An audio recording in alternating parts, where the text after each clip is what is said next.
Hello, everybody, and welcome back to another AGP Creator Podcast. As always, I am your host. I am Amanda, and today we have an amazing guest with us coming. But before we get into there, as always, we need to thank all of our sponsors for making AGP possible. So, big shout out to the Gem City Comic Con, which is a premier comic book show, which comes to us normally in March or April at the Dayton Convention Center in Dayton, Ohio. Here's crossing fingers, hoping that conventions come back in 2021.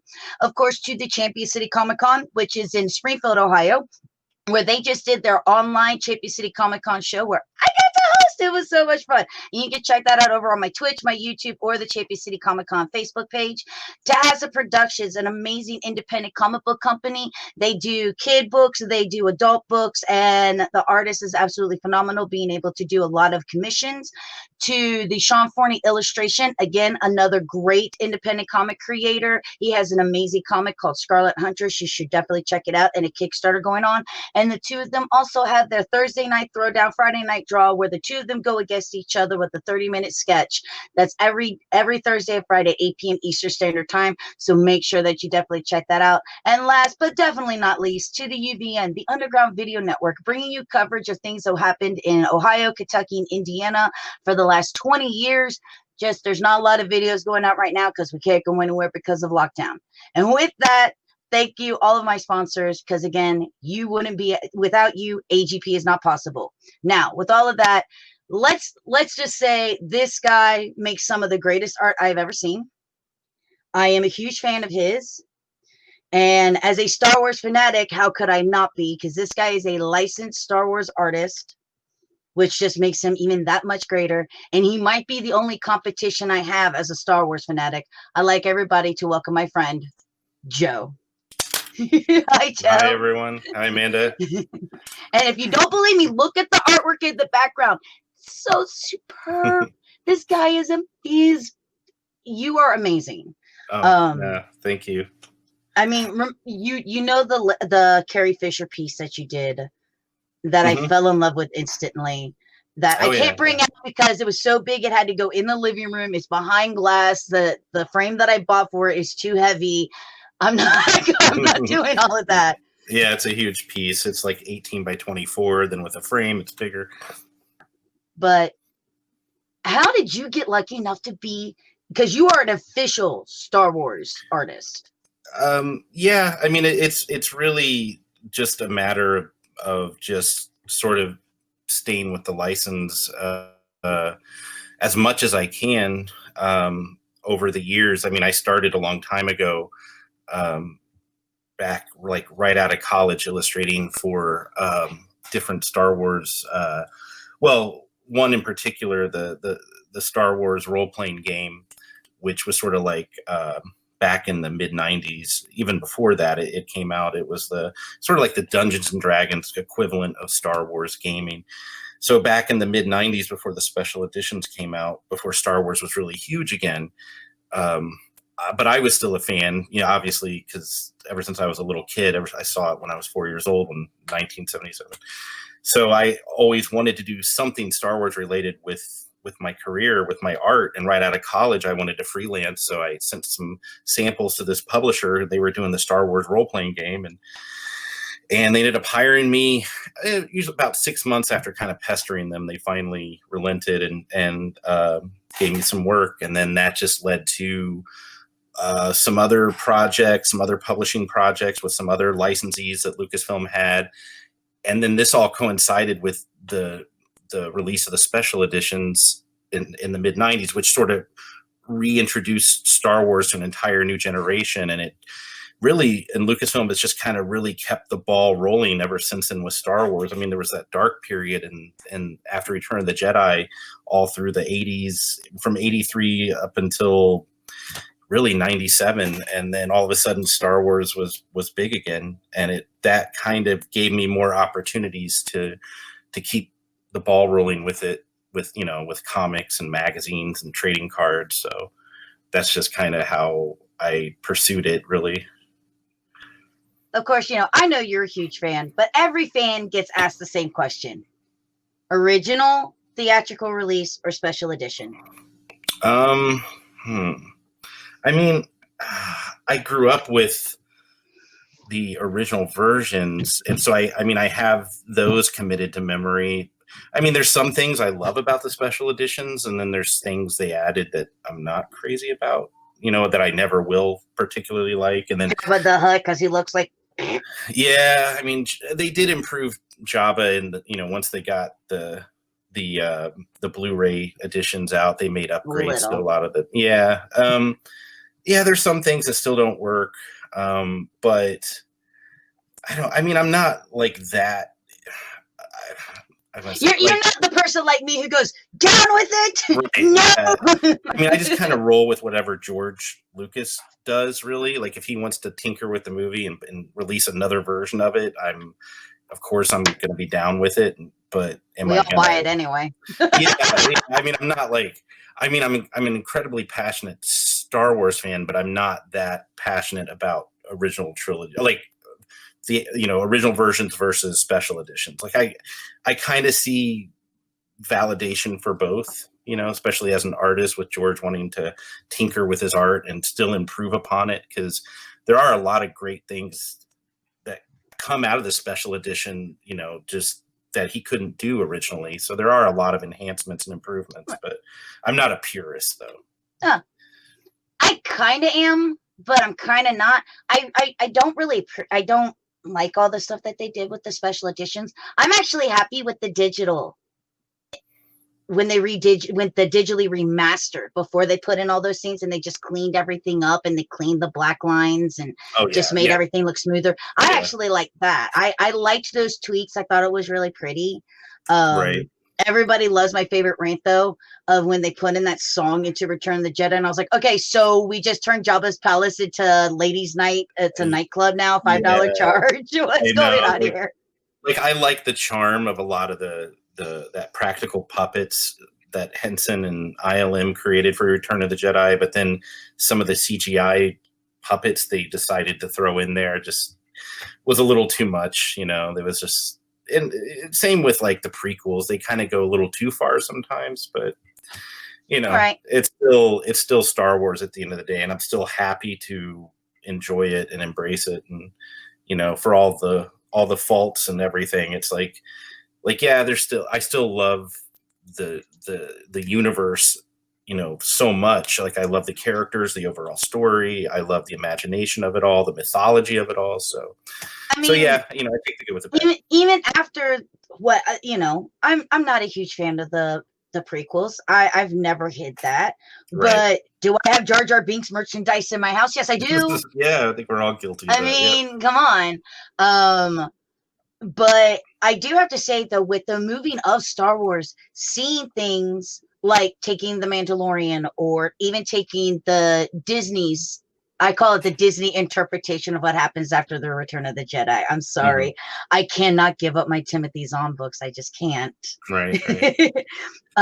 Seeing them go back with a mixture of what we have today for technology, but still using a lot of the puppetry and the costuming to bring the characters to life. I think it's like a mixture of everything that made Star Wars, whether you were a fan of the prequels, the original trilogy, the special edition. It's like this mosh of everything. And let's face it, everybody has two things that they can unite under. The Darth Vader hallway scene in Rogue One. Right. And the most lovable, adorable little snot child after this last episode. And you could call him the child, you could call him Baby Yoda, I don't care. That thing has taken the world by storm. Yeah, he's definitely brought, especially after the sequel trilogy, which was hit or miss with fans, Baby Yoda kind of united the entire Star Wars fan base, which is kind of a... I'm just going to say this. Joe called him Baby Yoda, so I am legit. I know there was this huge argument in a podcast last night that I did, and he's like, they say his name's a child. Look, his name is Baby Yoda. Yeah, I mean, he's technically the child, and supposedly he does have a real name at some point. I think I don't know if we get it this season, but I've heard rumors that he does have a name. So, but yeah, I mean, just to make it easier for the fans, because he's referred to as Baby Yoda too. So look, I'm good. Look, we called Baby Yoda before they called the child. Fans win. Right. Yeah, some things just stick, so you can't like not It's just too perfect of a nickname. So, obviously, I know you're a fan of The Mandalorian. I'm a fan of The Mandalorian. And of course, I wanted to talk a little bit about The Mandalorian. So you guys got about 10, 9, 8, 7, 6, 5, 4, 3, 2, 1. If you haven't seen episode 1 and 2 of season 2 of Mandalorian, get out now. Okay. The first episode. Mm-hmm. The Western feel. Oh, yeah. And oh my gosh, I have to pause every stupid second of this thing because of all the stupid Easter eggs in it. Oh, yeah. Yeah, there's a lot of Star Wars. A lot of, I don't want to say fan service because that can be misconstrued, either good or bad. I think when it's Easter eggs or fan service that's in service to the story that actually makes sense with the story, I don't view fan service as a bad thing. So there's a lot of nice Easter eggs in that first episode. Yeah, see, I called it Easter eggs because it wasn't constantly shoved down your throat. They weren't all just rammed down your throat. Like, hey, do you remember this? Look, you need to remember this. Unlike, I hate to say it, Han Solo, the Han Solo movie.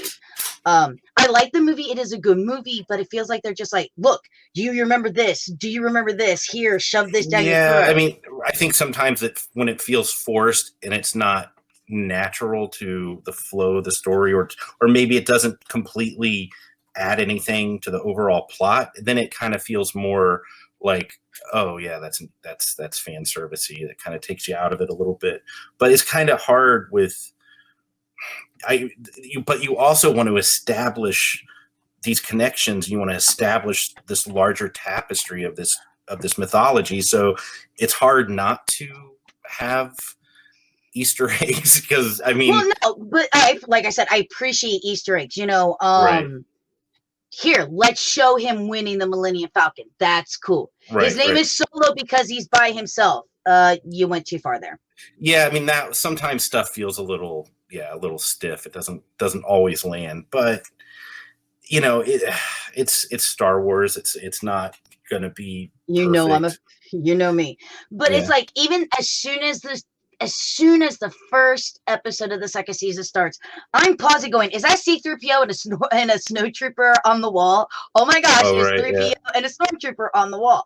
It was just there as a little Easter egg. It was just so funny. Little things like that. Yeah. Because I was literally like, ooh, pause. Everybody's like, what are you doing? I need to rewind real quickly.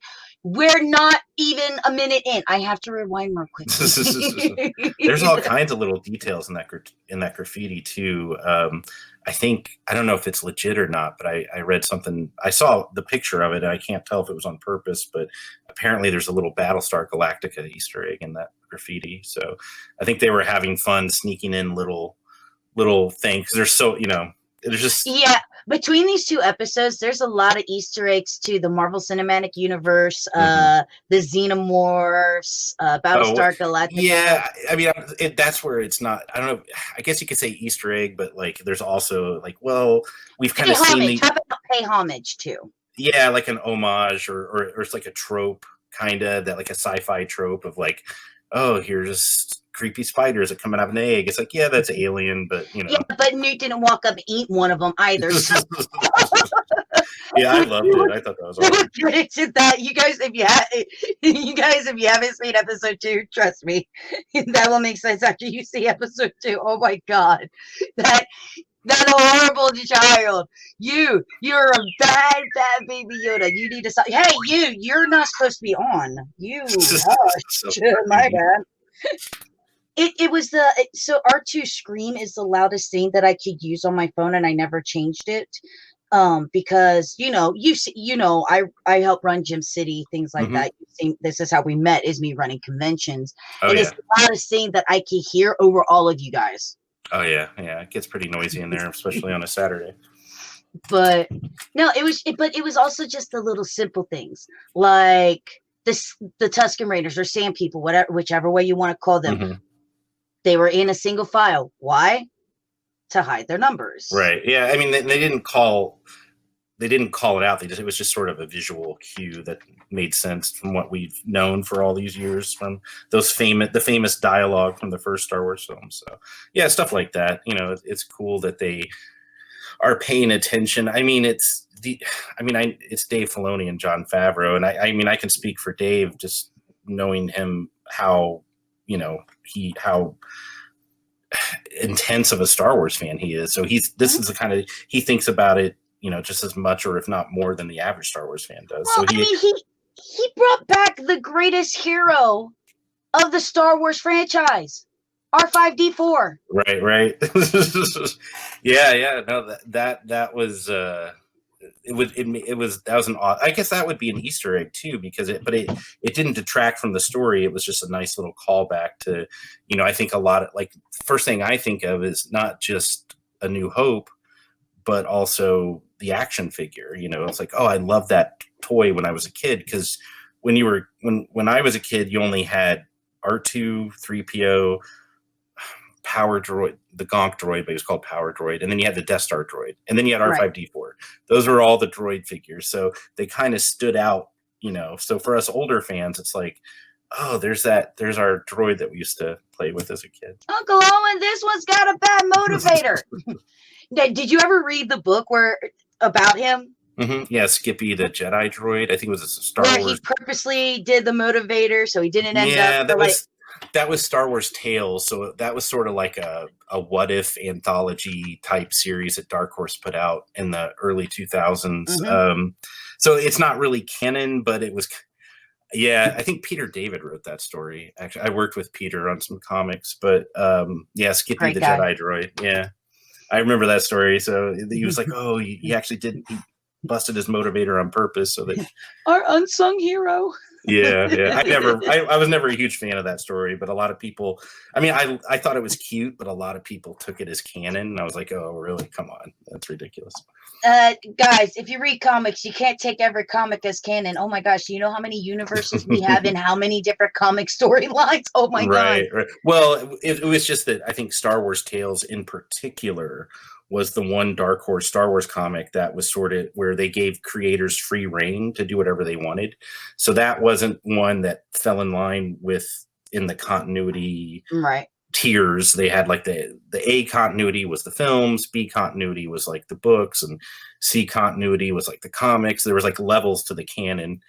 And then like Star Wars Tales was kind of not even anywhere in those tiers. Yeah, no. But how cool was it when Dark Horse was like, everybody really likes these Timothy Zahn books. Can we just turn those into comics? Oh, yeah. Cool. Yeah, that was awesome. I was like, I got the comic and I got the books. Yeah.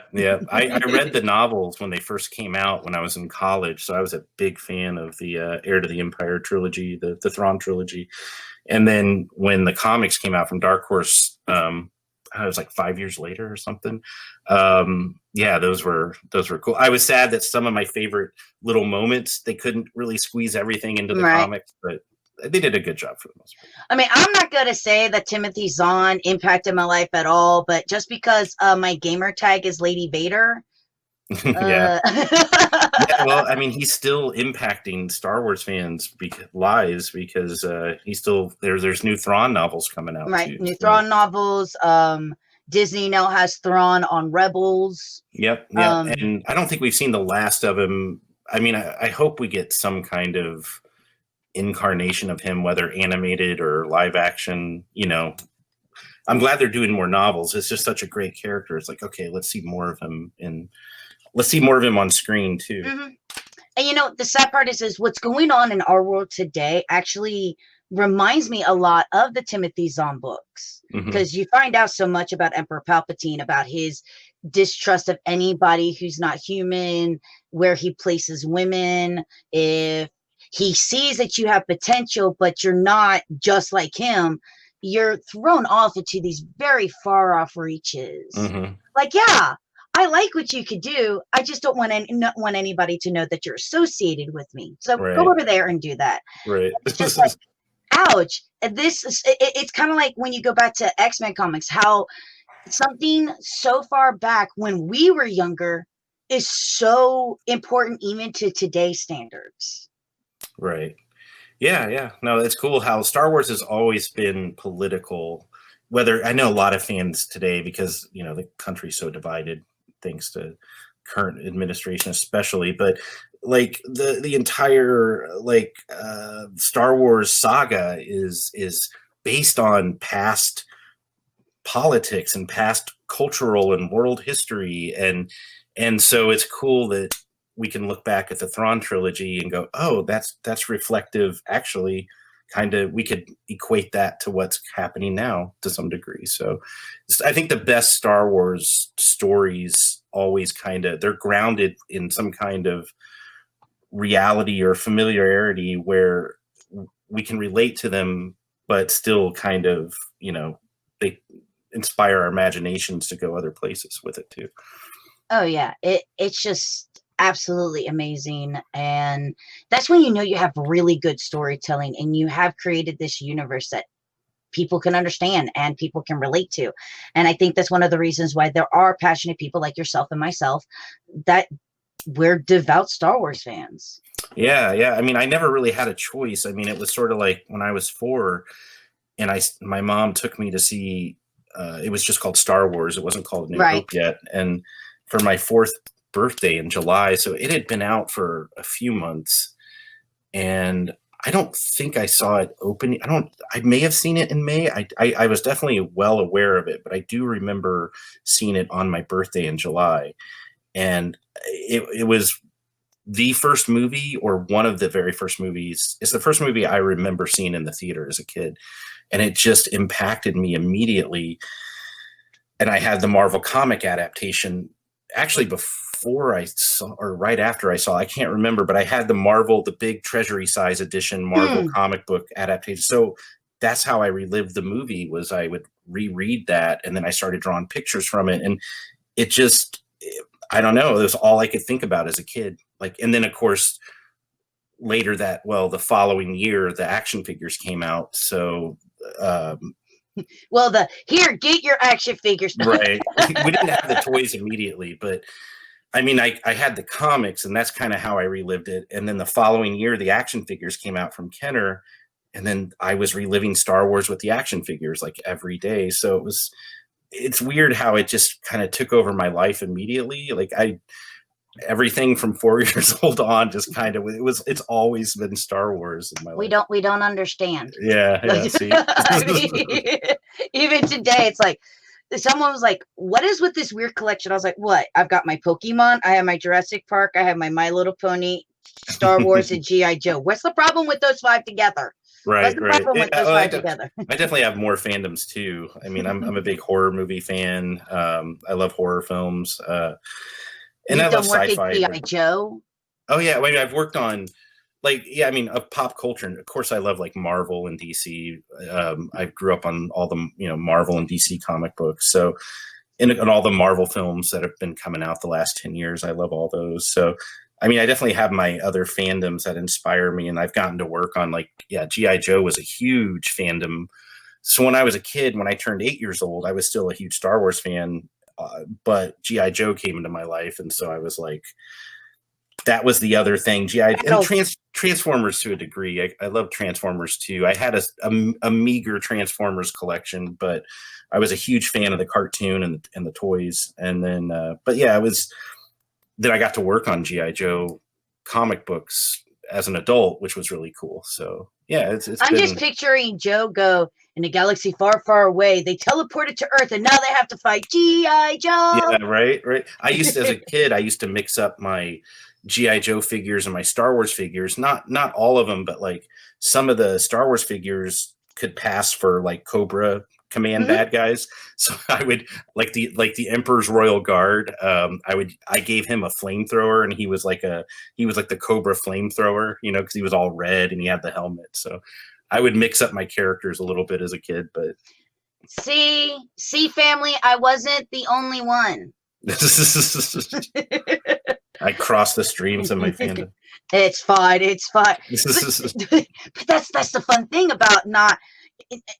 I never understood people who go, I only like this one thing. You're limiting yourself.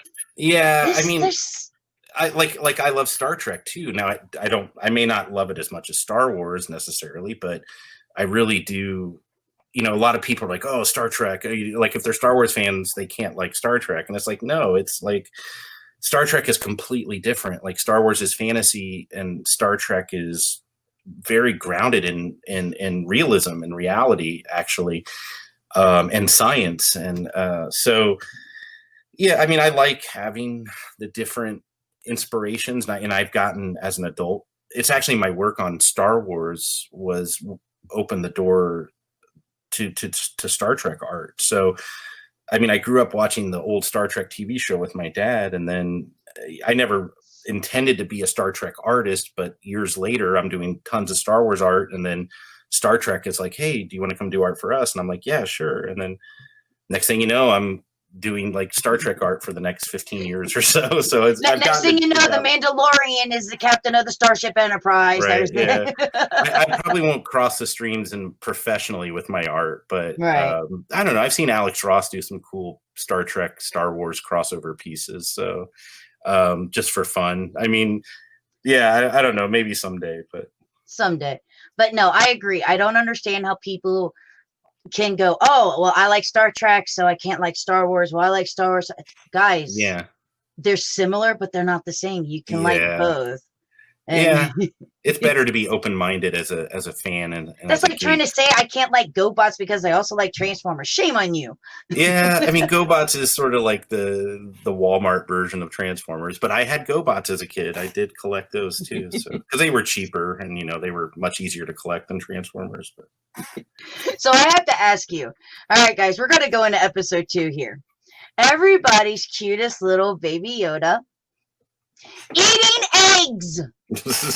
Everybody's eggs. He was snarfing those eggs down. Oh my God. You went from, oh, we all love you too. Look, you little bastard. Stop. I didn't mind it. I know some fans were taking, like, especially I was reading stuff today, like there's articles out like, oh, fans are upset with Baby Yoda. I'm like, oh, come on. Like it was funny. I know that the frog lady said that they were the last of her kind. Yeah, so that makes it a little like, oh no, he's eating the last of her kind, but that's they do it so adorably that it's meant to kind of cut into the trauma of it. So it's like he's just too cute. He can get away with anything. It's hilarious. But it's the fake out, Joe. He walks up and he uses the force. You're like, oh, he's bonding with the egg. Whoop! I knew immediately as soon as he started having like googly eyes at the eggs. I'm like, oh no, he's gonna eat those eggs. I know it. And like, I realized Mando wears a helmet, but you saw the look on his face when he went, "What are you doing?" Yeah, I love it. I love that little freak out moment. That was hilarious. But the ending is so funny. There he is, laying on Daddy's chest. Looks over at her. At this point, she's like, yeah, I know what you've been doing. No. Yeah. And then he has a secret one stashed. And he's like this. I'm like, oh my God. He's like, oh yeah. He's like, don't worry. He's like, don't worry. This will take care of me till we get to your planet. But I do like the fact that it does set, because we've seen the trailer, so we've seen him on the planet that they're going to, so we know that's the next episode. Right. But it was just so funny. I'm just like, I was cracking up. Like it was a good episode. It's like the best, well, some of the best horror that works, because as hilarious as this episode was, there was a lot of creepy spider alien, freak out scenes. Spiders. I know, and it was like, but the best horror, has a way of, if they put a little comedy in it here and there, it alleviates the tension really well. And I think that's what this episode, it was kind of like a horror episode, but with some really funny bits interspersed in it. So it was, again, I kind of said this when I said Xenomorphs, but it kind of reminded me a little bit of Aliens, because Aliens was horror, action, but there was still some comedy in it. Like you had the fear that Baby Yoda was going to eat all of her kids. Like you had this fear that he was going to do it. Yeah, this was definitely an homage to Aliens for sure, but it did it with the right amount of balance that kept it Star Wars and kept it fun and funny.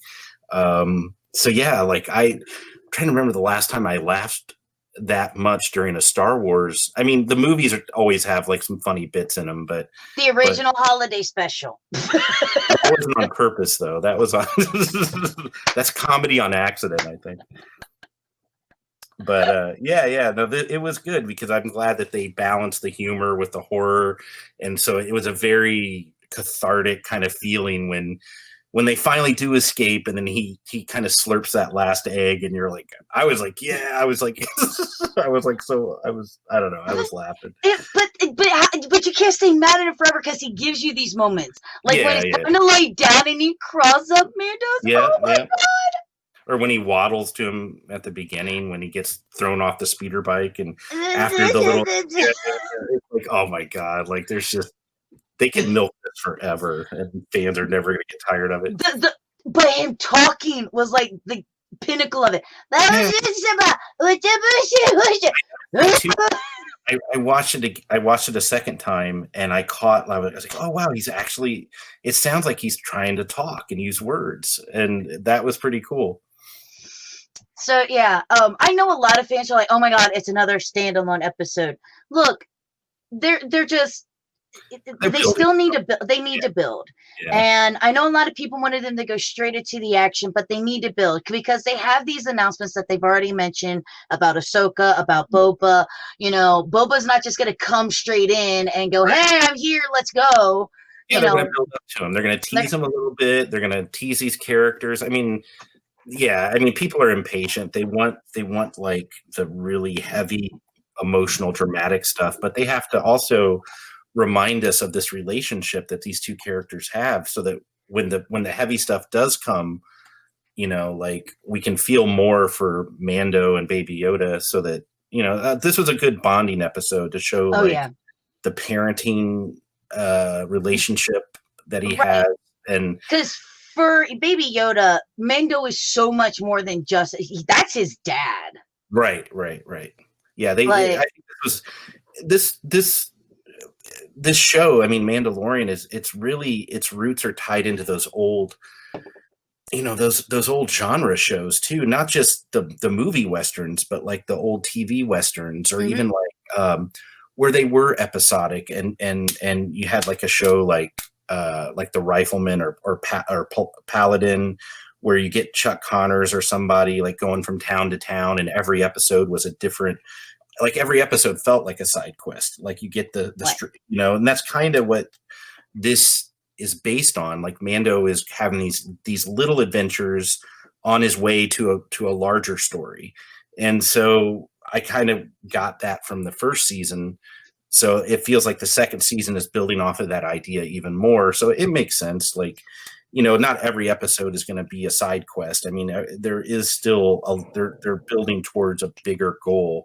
But again, the story is so simple. It's just, you know, it's very, you know, Shogun Assassin. It's that's what it is. It's you know, the Baby Cart to Hades samurai films. You know, it's just the lone Ronin samurai character just trying to survive in the wild with his little prodigy. So that's essentially the story. So if they're going to stretch that out over 8 episodes, they have to. You know, they have to make it interesting with some little side things here and there. Sorry, my Chihuahua is acting up. So if you see me do stuff like this, it's trying to put her. Oh, that's okay. Make her lay down. You know how dogs are.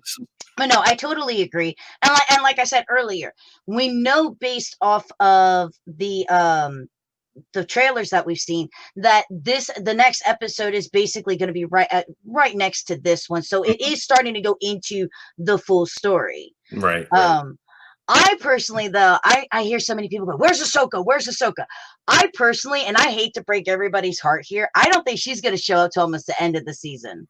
Yeah, I if we're going to go full spoilers here, I'm pretty sure she doesn't even show up until episode 6, just because when they release the titles of the episodes, I think chapter 6 or not, it's episode 6. It would be chapter whatever that one is. So the 6th episode of this new season is titled The Apprentice, or no, not sorry, The Apprentice. It's titled The Sorcerer, and that's how the Mandalorians refer to the Jedi. So I'm pretty sure she's not even really going to show up until episode 6, maybe. All I want is for them to give me a little. You know what? I will flat out call it fan service. I want Ahsoka to see this and go, "Oh my God, it's a baby Yoda," because she Right, doesn't know right. what species he is. Right, I'm right. sorry. There's nobody going to mistake, because of how small he is, that it's a child. Oh my gosh, it's a baby whatever. And we Right, all know right.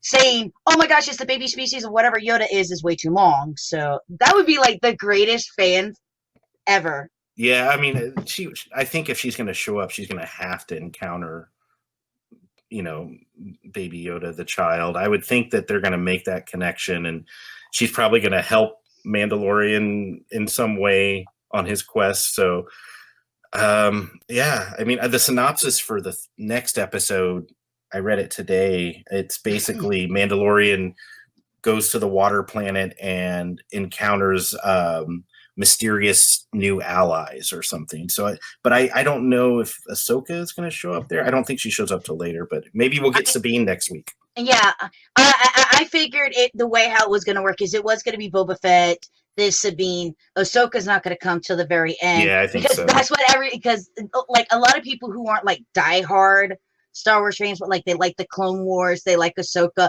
that they're tuning in for her. Right, so right. they're going to keep her as far back. I'm sorry. This is how you get people to watch your stuff. Hey, Yeah, we're they don't have to bringing try it. that hard, but yeah. We're bringing you in this character, but they're not coming into way over here. Sorry, Right, I hate it right. for you. You know, that's why they hid Baby Yoda from us. We never saw Baby Yoda. Then all of a sudden, oh my God, what is that? Yep, yep. Holy crap. Yeah, that was pretty awesome how they kept that a secret for so long. Hell yeah. Of course, they should have known that they should have already had those toys pre-made. I don't know how they didn't already have toys pre-made Well, somewhere. that was Favreau not wanting. I mean, not wanting any way for it to get out. Yes, I know from friends who work for some of these companies, they had stuff in development before the show had even come out, and they had to basically destroy all of their files to an extent. I mean, they had to, everything they had planned, they had to basically flush down the toilet and hide and put an immediate stop on, because Favreau was like, he didn't want anything leaking at all. So all these companies had to sit on, they were halfway through production on concepts for toys and dolls, and everything just came to a screeching halt because he picked up the phone and said, basically no Baby Yoda stuff until after the show was over. Let's think about it. In reality, if anybody saw this before The Mandalorian came out, oh yeah, they would have had to change the name of the show. And Funko's always the first to kind of get leaked for whatever reason. I don't know why, but whenever there's like a new Marvel movie or anything new, it's like, oh, you always see the Funko pop of it first before anything else. So then that's always because Funkos are so huge and they're so popular, so they end up getting leaked early. So it was a good thing that they sat on, the Baby Yoda merchandise until after the show had come out. Which don't anybody ever get me wrong. I do like my Funko Pops, but they have to be relevant of like cuteness and something that I love. Yeah, I'm the same way. I'm not a huge Funko collector. Like my Charmander, because he's fuzzy, and look how little he is compared to another one. Oh yeah, yeah. So cute. He's just my boy. I think I have. What do I have? I have a Leia with Jabba the Hutt. I have some Ewoks. I have Baby Yoda eating his frog. And the only other Star Wars, I do have like my Vaders, but the only other one that I still know that I have other than those is I have one from the Force Awakens, the Last Jedi, and it's the box. It says Finn. It has Finn in the Imperial outfit. And it's Chewbacca with a porg inside of there. Oh, okay. Yeah. Well, that's not right. I'm buying this thing. Yeah, that sounds like like they messed up or something. Just a little bit. When you go and you're like, oh, look, it's the Justice League, and there's like a Captain America in there. Yeah, yeah. Something's not right here. So, Joe, I know you've worked in trading cards, and you've done posters and all these things, and I like to actually take a second and show off some of the work that you do. Okay, sure. So give me just one moment. And we're going to share this, and that should bring up your page. Oh, okay. Yeah, there's my Star Wars gallery on my Facebook. Yep. So yeah, there's Force Awakens. Love this, by the way. Oh, thanks. Yeah, I did that for Disney Wonderground Gallery. That was a limited edition piece that came out probably about 4 or 5 years ago now. And then I did a Vader piece as a companion for it. Yeah, so they were 2 pieces that you could only buy at the Disney parks. So I get requests for those all the time, but it's like they're sold out. Now your best chance is you can only get them online, like eBay or something, but they used to sell them in the parks. This is one of the very first pieces of yours I ever saw. Oh yeah. That's from 2013. That was for Star Wars Celebration Europe, which was the big Star Wars convention they had in Germany that year. So now that explains it, because I mentioned 2013. No wonder why this is the first piece of artwork. Yeah. So, yeah, I was gonna say this one. Yeah, that one I did for Celebration in Anaheim a few years later. Yeah, and then some older Star Wars art. Yeah, so all kinds of lots of more Star Wars Celebration stuff. That's the triptych. I mean, when I hover over it, it's like, here, do you want to tag who? Emperor Palpatine? Who? What? This is also another one of my favorite pieces. Oh, thanks. Yeah. Did that for Celebration in 2005 for Indianapolis. Yeah, that one's pretty popular. Yeah. And I did that one in 2005, or maybe 2006. It was right around when Revenge of the Sith had come out. It was shortly after when the movie came out. And I wanted to do a piece that combined the classic trilogy and the prequel trilogy together. These right now are my absolute favorites. Yeah, the propaganda. I have done a lot of propaganda art for Star Wars in the past. So that one's Unite and Conquer. Yeah. And Order. Yeah. So I did like a little theme, and then there's Together. So yeah. And then the one that you shared recently. I love this one. Yeah, Celebrate. Yeah, so Celebrate. We had some good news the other day, so I shared that one. So yeah, there's some. I do a lot of expanded universe type art too, so that's kind of a behind the scenes moment we maybe didn't get to see on the big screen after the death of Obi-Wan. Yep. Okay. She's got to be around here somewhere. Or no, are these older? These are older. There's some. No, there's some newer ones at the bottom. If you go at the bottom, I think. Yeah, it kind of. You'll have to. There you go. This one. This is just. Yeah, that was my tribute piece for Carrie. I did. So she was supposed to be a guest of honor at Denver Comic-Con in 2016. Then she passed away, or in 2017, she was supposed to be the guest that next summer, but she passed away that December before. So she never got a chance, to make her appearance. And Denver Comic-Con is a huge, huge event. And they asked me to do a commemorative piece. So we did that which was available to all the people who worked at the convention and some of the VIPs. So it was sort of a limited edition piece in honor of Carrie, who was supposed to be a guest that year. So I got one, but that's because I know the right people named Joe. Yeah. So, yeah, that piece was a real honor to do, but sometimes when I do Star Wars art, it's not always for the happiest of reasons, but usually it is. I mean, but there's been a few times where, and this one's another emotional piece. And the funny thing is, like, I actually had that one in development before I did the other Carrie piece we just saw, but I was sitting on it for a while because I was trying to get it published through Lucasfilm through a couple different projects, and it just kept kind of falling through the cracks. And then Carrie passed away, and I was like, well, I don't want to do another. So I kind of waited a year or two to release that one after she had passed, but it's another emotional. Right. Only it's more tied into, her adopted parents and Alderaan and right. But yeah, I mean, it's another expanded universe moment, something that could have happened off camera. Right. But this is what I love about your artwork is especially if you know whatever genre it is, whether it's Star Wars, Star Trek, when you design these pieces, if you're a fan of whatever it is, like this, I feel this. The Vader. I feel that rift between the two of them. Yet the blue also goes, but this is the connection you two have. And like, you can feel it.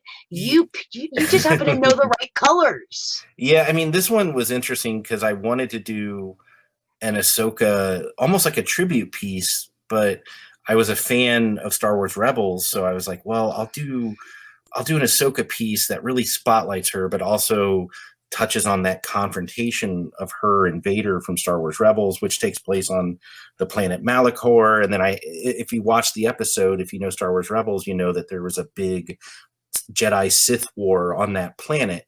So that's kind of where the themes of the blue and the red come from, and the contrast of the light and the dark and all that. So you can see the Sith hieroglyphic that's kind of like a triangle behind Ahsoka. So all of those design elements really come from the episode. But if you haven't seen the Star Wars Rebels episode, you can still, if you just like Ahsoka, it still works. But yeah.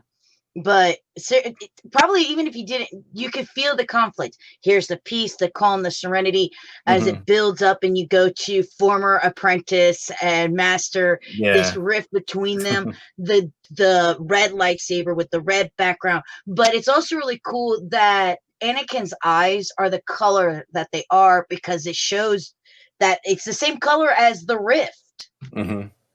Oh yeah, I guess I never thought of that. I mean, yeah, I mean, it's all about contrast, and the best artwork usually, I don't want to say the best, but sometimes the most interesting artwork usually has a theme of contrast, whether it's color, whether it's character contrast. So in a piece like that, I was definitely trying to push the color contrast, the contrast between Vader and Ahsoka, the one lightsaber going up, one lightsaber going down, the warms versus cools. So that one's all about contrast and I'm just gonna say you're a damn genius and be done with it. Can I say this to that? I wouldn't go that far. But no, I really wanted to show off some of your artwork, because it's really, people who get to do comics are like, oh well, here's my story, da da da da da. But someone like the work that you do, your art speaks for every fandom that you do it in. Even when you did the G.I. Joe comics of the movie that everybody's like, what was that I just watched? Let's burn it. There was still this appreciation and this classicness of the cartoon series you kind of snuck into your covers when you did it for the movies. Yeah, I definitely, even though the first movie wasn't very good, I was happy. Was it very good? No. This actually like the second one a little bit better. The first one's not very good, but the second one actually has kind of some of the charm of the cartoon and the comics to a degree. A real Cobra Commander. Yeah. So, but before that movie came out, Retaliation, the first Rise of Cobra. Rise of Cobra, yeah. So I did the comic adaptation. Well, they weren't adaptations. They were more like prequel comics that led up to the movie. But when I did the covers, I wanted to, like, for example, like, we don't see like Major Blood in the movie at all, but they wanted to do a story that tied into the movie in the comics with Major Blood. So I'm like, oh, okay. So I grabbed some of the influence from the cartoon and the comics, and I tried to incorporate that and do like a realistic version of Major Blood, because I'm a huge fan of these characters as well, of G.I. Joe. So I guess to your point, I tried to instill that love of these, even though the movie sucked, I still tried to instill my love of the characters, especially Snake Eyes and Storm Shadow, because I love those characters. Basically Larry Hama is my other George Lucas, right? So there's George Lucas, and then there's Larry Hama. So Larry, like, to me, G.I. Joe, the Marvel G.I. Joe, is like the best written mythology in comics, next to probably Chris Claremont and John Byrne's X-Men. Like, it's kind of, to me, the G.I. Joe, people are easy to dismiss G.I. Joe, but like, I'm like, no, you really have to read the Marvel comics because it's so intertwined, and there's stuff that he sets up, you know, that pays off years later. You know, it's amazing how well thought out that comic book series is. It's what got me into comics. Yeah. So Larry Hama's G.I. Joe is one of the best written comics, as far as I'm concerned, ever written. The series, the entire 100-issue series. 155. Yeah, 155. Yeah, you know your stuff. I own every one. That's awesome. Every one. Yeah. And I know they brought it back for like Devil's Due and No. I own the original 155. Yeah, I was definitely a fan of the Marvel version. Yeah. Plus their special editions and their yearbooks. Yep. Oh yeah, the yearbooks, and that's crazy that you know all that too. That's awesome. So yeah, so getting to do like Snake Eyes and Storm Shadow for IDW Publishing for their G.I. Joe books, which were tied into the films, that I'm drawing the movie versions, but I'm kind of incorporating some of the comic book and cartoon. Yeah, more of the comic book. I mean, I love the cartoon. Comic book, but there were similarities between the comic book and the cartoon. Yeah, I mean, I love the cartoon as a kid, but I always knew how to differentiate because the cartoon was so ridiculous and cheesy, and I loved it. But the comic book was serious drama, and it was realism. So that's where Scarlet had a different boyfriend in the comics than in the cartoon. Yeah, Snake Eyes wasn't just a sidekick like he was in the cartoon. Like in the comics, he was like a major. It was all about him. So, it's funny how in the cartoon it kind of revolved around. It started with Duke and Scarlet, but it eventually became like Flint and Lady J. And all these guys, and then you have the comic, and it's like, Duke's okay, but yeah, we have little hearts, yay. But then in the comic, it's like, okay, our storyline is Cobra Commander, his son, Storm Shadow, and we have Scarlet is Snake Eyes, and then like Storm Shadow finally goes and makes amends, and even Zartan and how that all tied in. Yeah, it's like, these are your main characters here. Here's your main characters over here, which is always fascinating to me. Like the only constant was Scarlet's main in either one you really go to until you get to a certain point, then it becomes Lady J. Why? Yeah, right. Not that I don't like Lady J. Lady J is awesome. Don't get me wrong here, people. Cover Girl's the one I don't like. She's kind of they tried to make her into a badass, but yeah, she's kind of a. Yeah. Well, she started off as an assistant to Doc with long blonde flowing hair, and then they made her a copycat version of Scarlet for some reason with short red hair. And I'm like, why? Right. She was fine as a blonde. Hell, they give you a redhead, a blonde, and a brunette. That was awesome. I think the figure was actually a brunette, or it was. I think she wasn't a redhead or a blonde. I don't think the action figure. I think it was brunette. But yeah, that's cool. I mean, you are a hardcore G.I. Joe fan. You know your stuff. But yeah, as a person who didn't like the movie, but a person who likes comics, I don't buy comics if I'm not interested in it. Like when 52 came out and I didn't like it, I didn't buy any more of the series. I don't buy or collect anything that I'm not interested in. Right. But I didn't even realize it was your artwork. I just knew it at first. I saw it on the comics and I'm like, this doesn't look like the movies. Then I saw that you had did it. So it's like, well, I do want to show my support, but I could see those tiny little differences. And I told you, I own these. I had you sign them. That's right. Because it's like, look, I appreciate this. And I definitely bought those over let's just put the picture of the character who's playing them on there. Right. They do like the photo covers, then they have the art covers. Stop doing photo covers on comics. Nobody wants those. Yeah, that's kind of early 90s, mid 90s, I think. Oh, God, the 90s where like there had to be like 18 versions of issue 1. Oh, really? Really? Right. It's the poor who buys your comics. Knock it off. But we are coming up to the end of the hour. I can't believe this. I didn't realize it was already an hour. Can you? Yeah, no, I think we started right at 6, so we're we got about 6 minutes until. We got about 6 minutes, but real quickly, where can everybody find your stuff? Well, I think if they're watching this, they can see it scrolling on the screen. Basically, I'm pretty easy to find. Just go to joecorroney.com and the spelling's right there on the, yep, it's right there on the screen. Thanks. And so if you go to joecorroney.com, you can go to my Facebook and Instagram and Twitter, and I have a Twitch channel now, and also a YouTube channel where I just kind of post my Twitch videos. And then I just started a Patreon too. So if anyone wants to follow me online and they like my artwork and they like the stuff I share, feel free to support me on Patreon if you like. I have a bunch of different really fun different rewards there for different tiers and stuff. So I just launched that a couple weeks ago.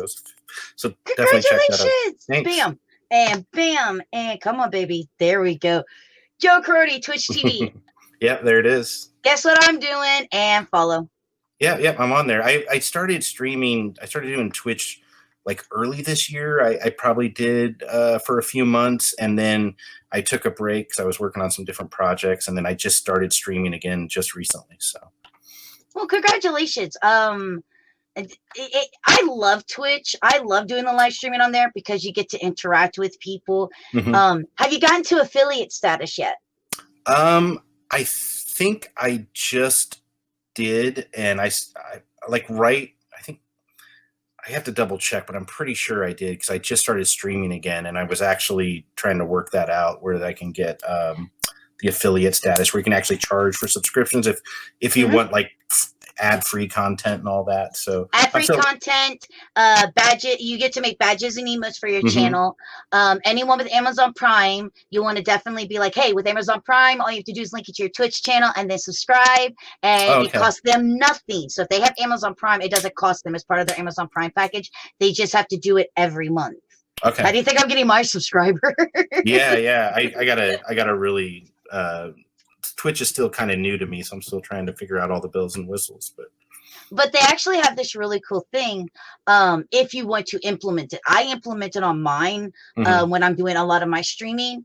And it's called channel points. And with channel points, when people are watching, they're earning channel points. And then they can redeem those points. So like they could be, because most of the time my stuff is like, no, you need to be an adult here because Amanda has a little potty mouth. Right.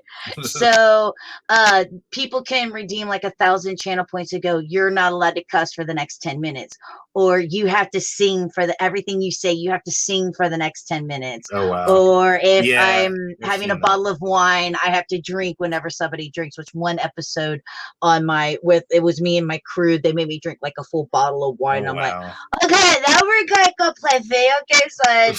Yay. That was so funny. I don't know if I want to go that far, but my friend Brian Miller does it, and I've seen him. That's theirs, but we're actually in the process. They actually do let you do customs, so whatever would actually work for you. It allows you to do customs, so you can make your own little badges to go with it. It's so much fun, and being able to interact with people, I enjoy it. Yeah, I'm still kind of building up my followers there. It's kind of slow going, but yeah, it's fine. I'm no pressure. I'm just drawing, and what I normally do, I'm just sort of broadcasting it, and then some of my friends pop in from time to time. So. Well, I'm going to follow you, and if you like, I can even host you on my page, which means when I'm not streaming and you are, your stream comes up on my page so people can find you if you want. Oh, wow, yeah, absolutely. You know what? Any advice you want to give me, any help, feel free, because I'm still trying to figure it out. So I got you, buddy. Cool. I got you. Cool. I'll teach you. We'll spend some time because we can actually use this without live streaming. We could just come in here and talk, and I could show you how to host other channels and build a great community. But on that note, guys, it is 7:00. So of course, make sure that you follow Joe Corroney. It's joecorroney.com or Joe Corroney on Instagram, Facebook. Yep. It's Joe_Corroney on Twitter and Joe Corroney on Twitch TV. So make sure that you check them out. And as always, thank you so much for joining me. I greatly appreciate it. This has been what, 2 years in the making? I know. Yeah, I know you've been asking me for a while, and I just now that we're in a pandemic and I'm home all the time, normally I'm traveling a lot. So it's like I'm doing like 20 conventions a year. So this is like, I got time to do this now. Trying to get you is like playing Frozen. Not. Do you want to do a podcast? Yeah, exactly. Yeah. But So I'm glad it worked out. And of course, guys, if you want to find out more information about AGP, make sure that you're following Amanda Gilliam, that's spelled like William, but with a G instead of a W, presents over on Facebook, Instagram, Twitch, YouTube, and or Amanda G presents over on Twitter. And remember, like I said, if you're an Amazon Prime member, make sure that you subscribe. You can use it by linking to your Twitch account. It'll cost you nothing, and it still helps us be able to make the great content. But we understand if you can't, so make sure that you at least follow so you can earn channel points and makes people like me and the other crew that I work with do some goofy things on live TV. Yay! On that note, we love you all, and we will see you all on the next one. Yep. May the force be with you. Bye. And with you, because this is the way. This is the way.